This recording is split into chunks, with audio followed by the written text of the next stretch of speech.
Скандал с украинским послом в США. Израиль может начать наземную операцию, а в Беларуси придумали, как вернуть уехавших сограждан. Обо всем этом расскажу подробнее в эфире «Нехта». Самые важные и интересные новости. Масштабные обстрелы Украины минувшей ночью не давали уснуть жителям практически по всей стране. Есть пострадавшие. План победы Зеленского не впечатлил Байдена и его администрацию. Есть два немедленных и взаимосвязанных шага, которые мы должны сделать. Ситуация напряжена до предела. Дойдет ли до полномасштабной войны между Израилем и Хизбаллой? Вашингтон вряд ли будет делать какие-то резкие шаги в отношении Ирана, чтобы не подорвать свои позиции перед голосованием. Потому что иранский вопрос, он токсичный. Спасибо, что смотрите, спасибо за доверие. Не забывайте про лайки, комментарии, не забывайте подписываться на канал. Все это очень важно. Поехали. В ночь на 26 сентября российские оккупанты вновь атаковали Украину с помощью шахедов, корректируемых авиационных бомб и ракет. Под ударом оказались Киев, Одесса, Запорожье, Ивано-Франковск. В результате атак были повреждены объекты энергетики, пострадали мирные жители и есть один погибший. Около полуночи в нескольких областях Украины была объявлена воздушная тревога из-за угрозы ударов дронами, которые постоянно меняли направление. В 2 часа ночи тревога была объявлена и в Киеве, где вскоре прогремели взрывы. Силы ПВО активно отражали атаку. Позже стало известно, что 2 человека получили ранения.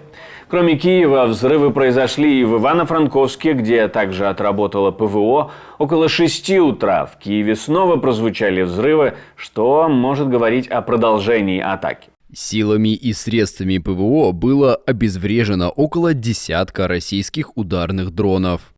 В одном из районов украинской столицы обломки дронов повредили газовую трубу в жилом доме, около 20 автомобилей и территорию детского сада. Одесская область подверглась двойной атаке ракетами и дронами. В результате ракетного удара погибла 62-летняя женщина. Также были повреждены здания и автомобили, а возгорание сухой травы оперативно потушили спасатели. В Ивано-Франковске без света остались центральные улицы города. Оккупанты повредили объект критической инфраструктуры, но пожар удалось ликвидировать. План победы не впечатлил администрацию Байдена. Американские чиновники обеспокоены тем, что план Зеленского по победе над Россией больше похож на просьбу о дополнительном вооружении, чем на полноценную стратегию. Один из источников издания The Wall Street Journal так прямо и заявил, что он не впечатлен. Хотя Зеленский продвигает этот план как ключевой для успеха, западные лидеры считают, что в нем нет четкого пути к победе, особенно на фоне успехов российских войск. Один из ключевых пунктов плана – просьба позволить Украине самостоятельно использовать американское оружие. Однако Байден уже несколько месяцев отказывается снять ограничения на использование дальнобойных ракет, опасаясь, что это не изменит ситуацию, но может привести к эскалации со стороны Путина. Но это не все результаты поездки Владимира Зеленского в США. Спикер Палаты представителей американского Конгресса отказался с ним встречаться, сославшись на занятость. Но эксперты допускают, тут последствия истории с послом Украины в США, о которой в своем письме Майк Джонсон и написал Владимиру Зеленскому, можно сказать, в гневном письме, и попросил ее снять с должности. В начале недели Владимир Зеленский посетил военный завод в Скрэнтоне, выпускающий металлические корпуса снарядов калибра 155 мм. Они необходимы украинской армии. BBC отмечает, что Скрэнтон – это родной город Джо Байдена, а штат Пенсильвания является ключевым в ноябрьских президентских выборах. Зеленского встретили губернатор Джош Шапиро, сенатор Боб Кейси и конгрессмен Мэтт Картрайт. Все они представители Демократической партии. Республиканцы утверждают, что их не позвали туда намеренно. Этот визит вызвал недовольство среди республиканцев, которые восприняли его как форму скрытой предвыборной агитации в пользу демократов. Майк Джонсон потребовал замены посла, высказался даже Илон Маск и сказал, что если это не попытка повлиять на выборы, то что?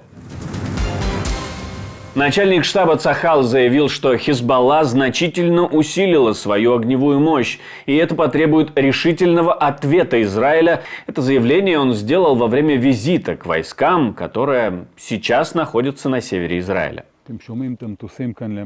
Вы слышите самолеты здесь, наверху. Мы атакуем весь день. Это делается как для того, чтобы подготовить почву для вашего потенциального вторжения, так и для того, чтобы продолжать наносить удары по Хизбалле. Сегодня Хизбалла расширила свой круг обстрела, и позже в течение дня она получит очень сильный ответ. Вы должны подготовиться. Сегодня мы продолжим, мы не остановимся, мы продолжим атаковать и продолжим наносить удары повсюду. Цель предельно ясна – вернуть жителей на север в целости и сохранности. Для этого мы готовим маневренную операцию, а это значит, что ваши военные подразделения, ваши маневренные подразделения войдут на вражескую территорию, войдут в деревню, которую боевики подготовили как большой военный форпост с подземными сооружениями, с перевалочными пунктами, с площадками для атак на израильское гражданское население. О том, дойдет ли дело до полномасштабной войны между Израилем и Хизбаллой или между Израилем и Ливаном в условиях подогревания ситуации со стороны Ирана, мы поговорили с человеком, который занимается изучением Ближнего Востока, следит за всеми событиями там, с экспертом Украинского института будущего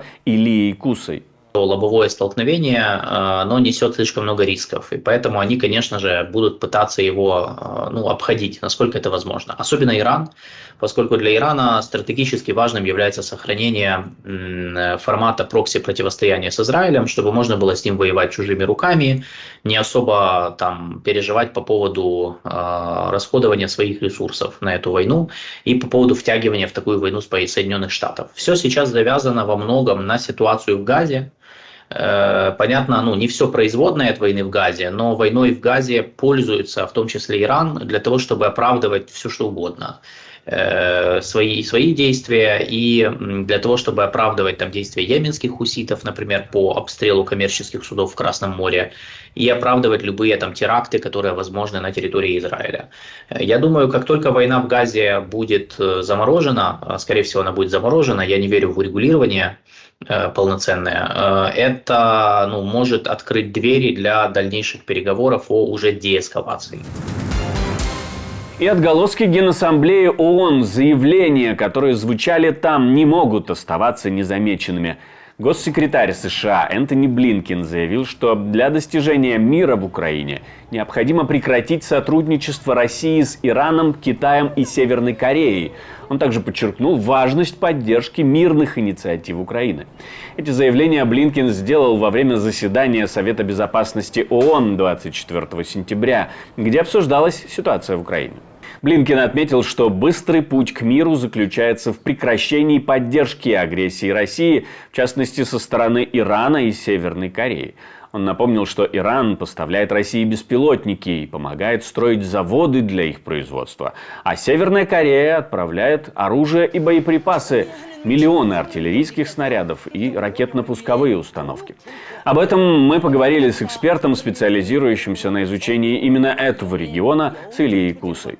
Позиция президента Ирана, она известна еще со времен его инаугурации. Все знают, что новый президент Ирана и особенно его вице-президент, бывший глава МИД Мухаммед Джавад Зариф, они сторонники сближения с Западом. И, соответственно, они за дистанцирование от России. Но они не принимают все решения в Иране. То есть президент Ирана больше как глава исполнительной власти, как премьер-министр, например, в Украине. Соответственно, то есть как глава правительства, только без тех полномочий, которые есть у нас, как в парламентской президентской республике. То есть он может иметь свое мнение, отличное от мнения, например, силовиков, но при этом это не гарантирует, что именно так Иран будет себя вести. Все зависит от того, будет ли президент Ирана в своей этой политике, попытке наладить отношения с Западом, иметь поддержку верховного лидера или части его команды. Если будет, Иран вполне может пытаться выйти на переговоры, новые переговоры с Соединенными Штатами, и в рамках этих переговоров может быть заложено, например, обязательство Ирана дистанцироваться от военно-технического сотрудничества с Россией. На мой взгляд, сейчас с Соединенными Штатами Иран говорить не может, потому что там разгар избирательной кампании, в рамках которой Вашингтон вряд ли будет делать какие-то резкие шаги в отношении Ирана, чтобы не подорвать свои позиции перед голосованием, потому что иранский вопрос, он токсичный. В Беларуси придумали, как вернуть своих граждан обратно в страну. Но речь не идет о демократических выборах, снятии обвинений или чем-то подобном.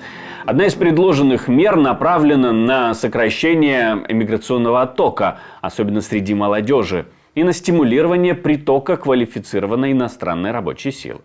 Также власти намерены способствовать возвращению белорусов, в первую очередь молодежи, создавая якобы благоприятные условия для их самореализации и жизни в стране. Никаких деталей, зато предложили общественное обсуждение.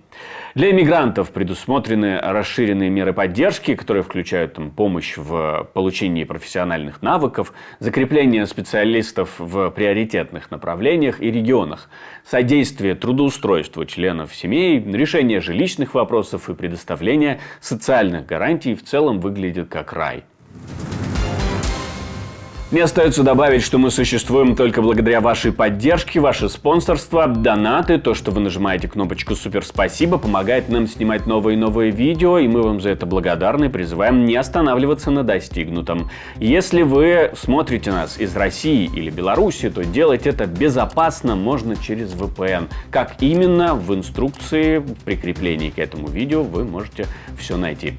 Не забывайте про лайки, комментарии и подписываться на канал тоже не забывайте. У меня на этом все. До встречи и хороших вам новостей.